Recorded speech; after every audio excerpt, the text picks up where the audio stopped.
जी दोस्तों नमस्कार, मैं सौरभ आपका स्वागत करता हूं वाईफाई क्विज गुरुकुल के अपने इस यूट्यूब चैनल पे। इस अंक में हम लोग 25 दिसंबर डेली करंट अफेयर सीरीज का अध्ययन करेंगे। और अगर आप चैनल पे नए हैं तो सबसे पहले वीडियो को देखिए। वीडियो अगर आपको अच्छा लगता है तो वीडियो को लाइक करिए, चैनल को सब्सक्राइब अपने दोस्तों के साथ शेयर करिए। इस सीरीज में जितने करंट अफेयर्स टॉपिक्स जो चर्चा में रहते हैं उनसे संबंधित जितने सारे प्रश्न रह सकते हैं उसे ऑब्जेक्टिव फॉर्मेट में तैयार कर उपलब्ध कराया जाता है। तो चलिए शुरू करते हैं। विनोद कुमार शुक्ल का निधन कब हुआ? तो इनका निधन जो है 2025 में हुआ था और उनकी आयु उस समय 88 वर्ष की अवस्था में इनका निधन हुआ। विनोद कुमार शुक्ला को 2025 में कौन सा पुरस्कार दिया? इन्हें ज्ञानपीठ पुरस्कार से सम्मानित किया गया 2025 में और 59वें ज्ञानपीठ पुरस्कार से सम्मानित किया गया। विनोद कुमार शुक्ला की पुस्तक दीवार में एक खिड़की रहती थी के लिए उन्हें कौन सा पुरस्कार मिला? यह किताब उन्होंने लिखा है। उन्हें जो है ना 1999 का साहित्य अकादमी पुरस्कार मिला। और अगला प्रश्न है, विनोद कुमार शुक्ल की प्रमुख रचना नौकर की कमीज किस प्रकार की रचना है? नौकर की कमीज मुख्य रूप से यह एक प्रकार का उपन्यास है। अगला प्रश्न देखते हैं, विनोद कुमार शुक्ला छत्तीसगढ़ के किस आयु में निधन हुआ? छत्तीसगढ़ से संबंधित थे। उनका निधन 88 वर्ष की आयु में उनका निधन हुआ। अगला देखते हैं, राष्ट्रीय अच्छे शासन दिवस जिसको सुशासन दिवस के रूप में मनाया जाता है, तो यह कब मनाया जाता है? तो यह जो है ना 25 दिसंबर को मनाया जाता है। 25 दिसंबर को राष्ट्रीय अच्छे शासन दिवस किस पूर्व प्रधानमंत्री के जन्म दिवस पर आधारित है? तो यह मुख्य रूप से जो है ना अटल बिहारी वाजपेयी के जन्म दिवस पर यह आधारित है। और वाजपेयी जी का जन्म दिवस 25 दिसंबर 1924 को हुआ था। अगला प्रश्न, 2024 का राष्ट्रीय अच्छे शासन दिवस मतलब सुशासन दिवस का थीम क्या था? 2008 की बात करते हैं तो गांव की ओर प्रशासन यह थीम था। अगला प्रश्न देखते हैं, अटल बिहारी वाजपेयी का जन्म कब हुआ था? तो वाजपेयी साहब का जन्म 25 दिसंबर 1924 ईस्वी को हुआ था मध्य प्रदेश के ग्वालियर प्रांत में। अटल बिहारी वाजपेयी को 2015 में कौन सा सर्वोच्च सम्मान से नवाजा गया? उन्हें भारत रत्न दिया गया। अगला प्रश्न, अटल बिहारी वाजपेयी की पुस्तक मेरी 51 कविताएं कब प्रकाशित हुई?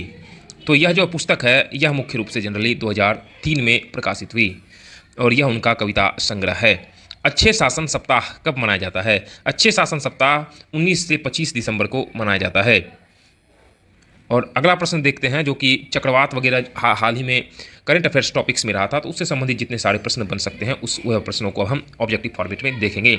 चक्रवात डेटवा ने मुख्य रूप से किस देश को प्रभावित किया है? तो यह मुख्य रूप से जनरली श्रीलंका को प्रभावित किया है और नवंबर 2025 के अंत में पूर्वी श्रीलंका को सबसे अधिक प्रभावित किया। चक्रवात डेटवा के कारण श्रीलंका में कितनी मौतें हुई? और इसमें 643 से 650 लोगों की मौतें इसमें हुई श्रीलंका में। भारत ने श्रीलंका के लिए सहायता ऑपरेशन का क्या नाम रखा? तो भारत ने ऑपरेशन सागर बंधु नाम रखा और 28 नवंबर 2025 से शुरू किया गया था यह। अगला प्रश्न, भारत ने श्रीलंका को कितने मिलियन डॉलर की सहायता पैकेज देने की घोषणा किया है? तो 450 मिलियन डॉलर की सहायता पैकेज देने की घोषणा किया है। चक्रवात डेटवा का नाम किस देश ने रखा है? ये चक्रवात है इसका नाम मुख्य रूप से यमन के द्वारा रखा गया है। किसके द्वारा? तो यमन के द्वारा। IMF ने श्रीलंका के लिए कितने मिलियन डॉलर का इमरजेंसी फंड मंजूर किया है? तो IMF के हिसाब से अगर देखा जाए तो इन्होंने 206 मिलियन डॉलर का मतलब इमरजेंसी फंड के रूप में इतना डॉलर मंजूर किया है। अगला प्रश्न, my idea my nation first पुस्तक के लेखक कौन हैं? तो इसके लेखक उदय महूड़कर हैं इसकी पुस्तक के लेखक। और वह एक मतलब यह जो पुस्तक है वह राष्ट्रवाद पर आधारित है। इस प्रकार अगर आपको वीडियो अच्छा लग रहा हो तो वीडियो को लाइक करें, चैनल को सब्सक्राइब अपने दोस्तों के साथ शेयर करिए ताकि हम आपके लिए लगातार कंटेंट उपलब्ध कराएं और जो हमारी टीम एक छोटी सी टीम काम कर रही है उसको भी मोटिवेशन इससे मिले। तो और साथ साथ में हम जल्दी मंथली करंट अफेयर सीरीज और वार्षिकी और अर्धवार्षिकी हो सकता है तो मतलब 3 क्वार्टर सीरीज भी उपलब्ध कराएंगे। हमारे प्लेलिस्ट में daily GK GS quiz series चल रहा है, तो जितने सारे एग्जाम हुए ना उसके मुख्य मुख्य जो टॉपिक्स हैं और वो सारे प्रश्न पूछे हैं और जितने सारे प्रश्न उस टॉपिक से बन सकते हैं, तो 100 क्वेश्चन है, लगभग आपका वही 15 से 20 मिनट लगता है। तो अगर आप उतना दे देते हैं तो यह आपका तैयार हो जाता है यह टॉपिक। अगला प्रश्न, इस पुस्तक को लॉन्च किस केंद्रीय मंत्री ने किया? तो नितिन गडकरी साहब के द्वारा इसे लॉन्च किया गया। सड़क परिवहन और राजमार्ग मंत्री नितिन गडकरी द्वारा। उदय महूड़कर वर्तमान में किस ग्रुप में डेप्टी एडिटर हैं? तो वह मुख्य रूप से इंडिया टुडे में डेप्यूटी एडिटर हैं। उदय महूड़कर की एक अन्य पुस्तक Veer Savarkar the man who could have prevented partition कब प्रकाशित हुआ? तो यह जो है 2021 में इसका प्रकाशन किया गया था। अगला, मोर फार्म लेस फॉर मोर पुस्तक के सह लेखक कौन हैं? डॉक्टर रघुनाथ माशेलकर और सुशील बो हैं। अगला प्रश्न देखते हैं जो कि क्रिकेट जो रहा है मतलब फ्री ट्रेड एग्रीमेंट जो है उससे संबंधित प्रश्न जितने सारे बन सकते हैं उसे समाहित किया गया है। भारत न्यूजीलैंड एफटीए मतलब फ्री ट्रेड एग्रीमेंट मुक्त व्यापार समझौता है पर कब हस्ताक्षर किया गया? यह जो है दिसंबर 2025 में इसे हस्ताक्षर किया गया। एफटीए फ्री ट्रेड एग्रीमेंट की बातचीत कितने महीनों में पूरी हुई? यह मुख्य रूप से 9 महीनों में पूरी हुई यह बातचीत। अगला, द्विपक्षीय व्यापार को 5 वर्षों में कितने मिलियन डॉलर तक बढ़ाने का लक्ष्य रखा है? तो यह मुख्य रूप जनरली 5 बिलियन डॉलर तक रखने का लक्ष्य रखा है। 1.3 बिलियन से 5 बिलियन डॉलर तक का लक्ष्य है। एफटीए में भारत के कितने प्रतिशत निर्यात पर शून्य सीमा शुल्क लगेगा? तो मुख्य रूप से 100%, मतलब उसमें किसी प्रकार का कस्टम चार्ज नहीं लगेगा फ्री ट्रेड एग्रीमेंट पर। एफटीए में बहिष्कृत उत्पादों में कौन सा शामिल नहीं है? तो इसमें मुख्य रूप से मशीनरी जो है इसमें शामिल नहीं है। इसमें डेयरी, चावल, गेहूं और बहिष्कृत मतलब मशीनरी इसमें शामिल नहीं है। भारत के कितने देशों के साथ फ्री ट्रेड एग्रीमेंट है? अगर भारत देखा जाए तो अभी फिलहाल 14 से 16 देशों के साथ, जिसमें जापान, यूके आदि शामिल हैं, फ्री ट्रेड एग्रीमेंट है।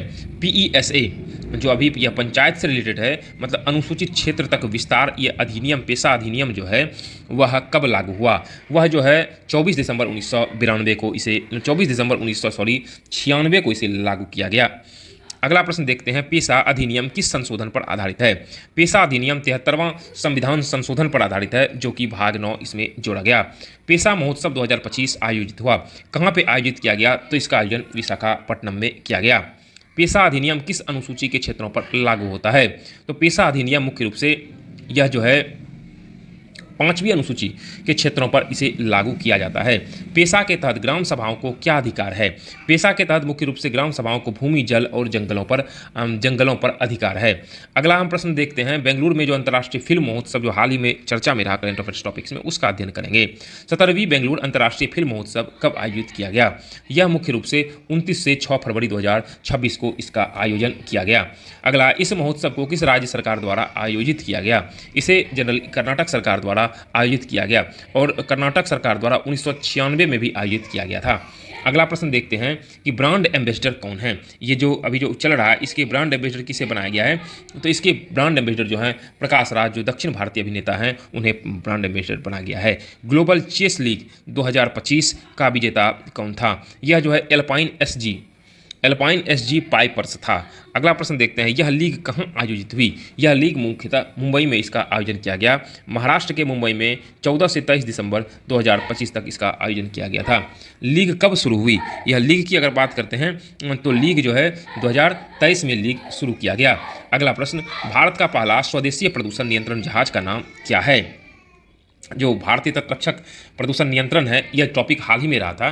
तो भारत का पहला स्वदेशी प्रदूषण नियंत्रक जहाज का नाम क्या रखा गया है? उसका नाम है समुद्र प्रीतम। क्या है? तो समुद्र प्रीतम है। और साथ साथ में हमारे प्लेलिस्ट में जो है डेली जीके जीएस सीरीज करके डेली 100 क्वेश्चन जितने सारे एग्जाम में जो टॉपिक्स रहे हैं ना, खास करके बिहार दरोगा, बिहार आने वाले एग्जाम, बिहार दरोगा, बिहार एसएससी, बिहार पुलिस, इन सबों में पूछे गए जो टॉपिक्स हैं, उन टॉपिक्स पर आधारित 100 प्रश्नों का संग्रह लगभग 10 से 20 मिनट लगते हैं, 15 से 20 मिनट में आपका वह कवर हो जाता है। यह जहाज कब कमीशन किया गया? यह जहाज जो है 23 दिसंबर 2025 को इसका कमीशन किया गया। जहाज की लंबाई कितनी है? जहाज की लंबाई 114 मीटर है। और यह जहाज प्रति घंटा कितना तेल निकाल सकता है? तो प्रति घंटा लगभग 300 टन यह जहाज तेल निकाल सकता है। भारतीय तटरक्षक कब स्थापित हुआ था? भारतीय तटरक्षक जो है 1 फरवरी 1977 में इसे स्थापित किया गया। घोस्ट फायरिंग मतलब यह साइबर सिक्योरिटी जो हाल में जो टॉपिक में रहा है, इसमें जो मुख्य रूप से करंट अफेयर्स का सब्जेक्ट है घोस्ट फायरिंग, तो हम उससे संबंधित जो भी प्रश्न है उसे देखेंगे। घोस्ट फायरिंग किस ऐप से संबंधित है? हैकिंग तकनीक है। किस ऐप से संबंधित हैकिंग तकनीक है? घोस्ट फायरिंग वह व्हाट्सएप से संबंधित है। व्हाट्सएप हैकिंग तकनीक है। CERT-IN कब स्थापित किया गया? इसे 2004 में स्थापित किया गया। अगला, CERT-IN किस मंत्रालय के अधीन आता है? यह इलेक्ट्रॉनिक्स एवं सूचना प्रौद्योगिकी मंत्रालय के अंतर्गत आता है। अगला प्रश्न देखते हैं, घोस्ट फायरिंग में हैकर्स क्या भेजते हैं? तो घोस्ट फायरिंग में हैकर्स मुख्य रूप से फर्जी लिंक और QR कोड भेजते हैं। अगला, CERT-IN किस अधिनियम की धारा 70B के तहत कार्य करता है? तो यह मुख्य रूप से जो है धारा सूचना प्रौद्योगिकी अधिनियम 2000 के तहत यह काम करता है। इस प्रकार डेली करंट अफेयर सीरीज में आज के जितने सारे करंट अफेयर्स टॉपिक्स जो चर्चा में थे, उससे संबंधित क्विज 50 प्रश्नों को के संग्रह को करा दिया गया है। इस प्रकार वीडियो पर बने रहने के लिए, वीडियो को देखने के लिए, चैनल को सब्सक्राइब अपने दोस्तों के साथ शेयर करने के लिए मैं सौरभ वाईफाई क्विज गुरुकुल की ओर से आपका आभार व्यक्त करता हूँ। मिलते हैं अगले अंक में, तब तक के लिए जय हिंद।